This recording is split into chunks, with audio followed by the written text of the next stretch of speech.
If your dog's aggressive barking and lunging on the leash has reached the embarrassing point that you'd rather stay inside than walk your dog, I get it. For the past decade, I've helped over 1,000 clients solve this exact issue. So in this video, I'm going to show you 3 highly effective training tips to transform your reactive dog within weeks, starting by helping you avoid a super common self-sabotaging mistake. It's a mistake I see dog owners make all the time. A little while ago, I was working with a couple who had a young, overexcited doodle named Milo. Now, Milo wasn't a bad dog, but my God, was he reactive. See, wasn't that better? Yeah. Versus Milo's people found that he would pull so hard on the leash that he was literally choking himself. Understandably worried, they switched to a no-pull harness. And sure enough, the choking stopped. They even felt like they had a bit more control. But here's the kicker. Milo's reactivity actually got worse. Why? Well, when you think about it, since the beginning of time, harnesses were literally designed to get animals to pull heavy things. Even those no-pull harnesses engage the strongest part of your dog and allows them to pull even harder once they realize they can. Plus, harnesses don't give you any control of the dog's head, like where they're looking, meaning Milo could look and stare at whatever it was that was distracting him, keeping him fixated and then making him react. So the question is, what should you do? Let me show you exactly how we helped Milo break out of this vicious cycle of being reactive and started getting him to be calm on walks. Since the harness was clearly not working, we had kind of 3 other options: a slip lead, a gentle leader, and a prong collar. Milo's people had tried the gentle leader already, but Milo hated it, like so many dogs do. He would rub his face, literally rub his face on the concrete to try to get the thing off. You see, a gentle leader is pushing down on some of the most sensitive area of your dog's body, but they call it a gentle leader, so the marketing makes you think that it is good. But I also wasn't keen on the slip lead. Despite how often you see dog trainers use them, they actually require quite a bit of skill and really good timing. Given Milo's strength and his owner's inexperience, I didn't think it would be the best option. That left the prong collar. Now, I know what you're thinking. They look like medieval torture devices, and of course, nobody wants to hurt their dog. And to be clear, when used properly, when fitted properly, prong collars do not hurt dogs. So to ease the owner's minds, I demonstrated it on myself and my dogs first. Once Milo's owner saw how gentle and effective it actually was, they agreed to give it a try, and within 5 minutes, yes, 5 minutes, Milo's pulling was reduced by about 90%. But as you can see here, we still had a big communication gap between Milo and his owners, which brings us to the next major problem.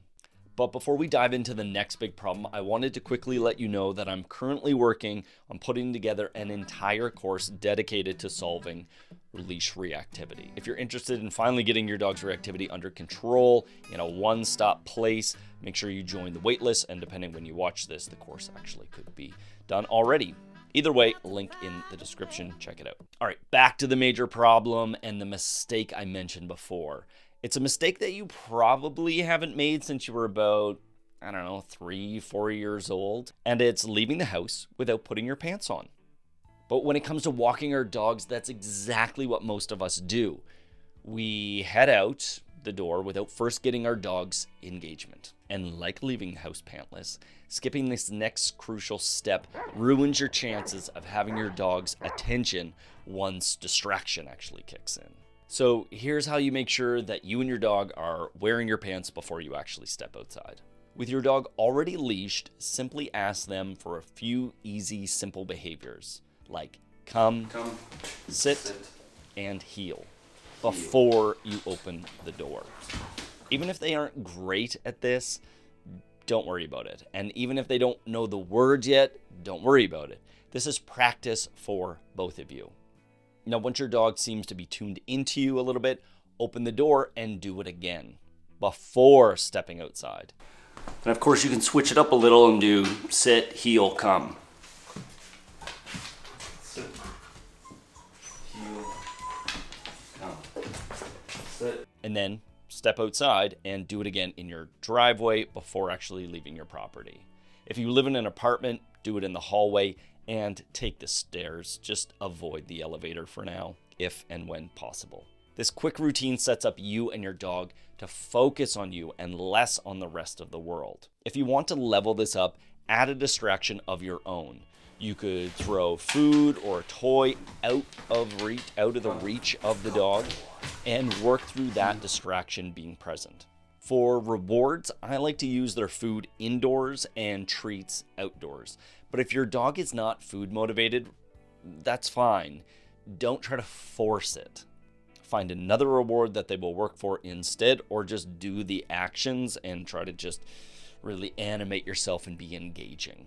Now, this brings us to the third point. You know what they say, all work and no play makes you feel like crap.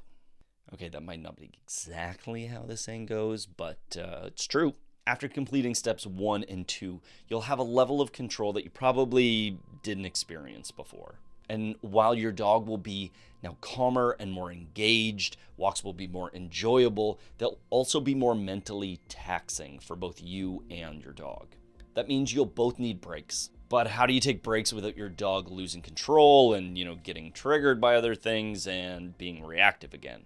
Let me show you. First, just allow your dog some time to sniff around. Release them to an area. Sniffing is extremely rewarding for dogs, providing mental enrichment and burning off mental calories. Plus, it lets you enjoy the scenery. But stay alert and stay off your phone, because you know very well that Mrs. Norris from next door might just appear out of nowhere with her aggressive 10-pound Chihuahua on a 200-foot retractable leash because she just wants her dog to come say hi. Now, if your dog's wearing one of these 3 recommended tools, a prong collar, a gentle leader, or a slip lead, it's very important while your dog is sniffing that you release and keep no pressure on the leash. It's got to be completely loose so that it's enjoyable and comfortable for the dog. If there's nothing interesting nearby for them to sniff, you can just scatter some treats on the ground for them to find. Just make sure that you're tossing them into clean, chemical-free grass, because that spray-on stuff, that de-weeding stuff is poison. Once break time is over, and you get to decide when break time is over, shift smoothly back into work mode by just asking your dog to come, sit, and heel. Just step 2. And of course, you can practice that move on your walk, so that way your dog stays engaged throughout the walk.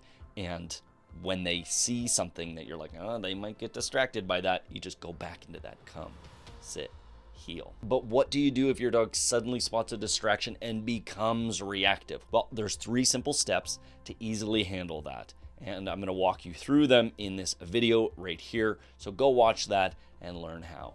And of course, remember that reactivity doesn't get fixed overnight. It's a process. The more you know, the more you can apply, the faster you're going to figure out exactly what you need to do for you and your dog. And as always, know that you're loved.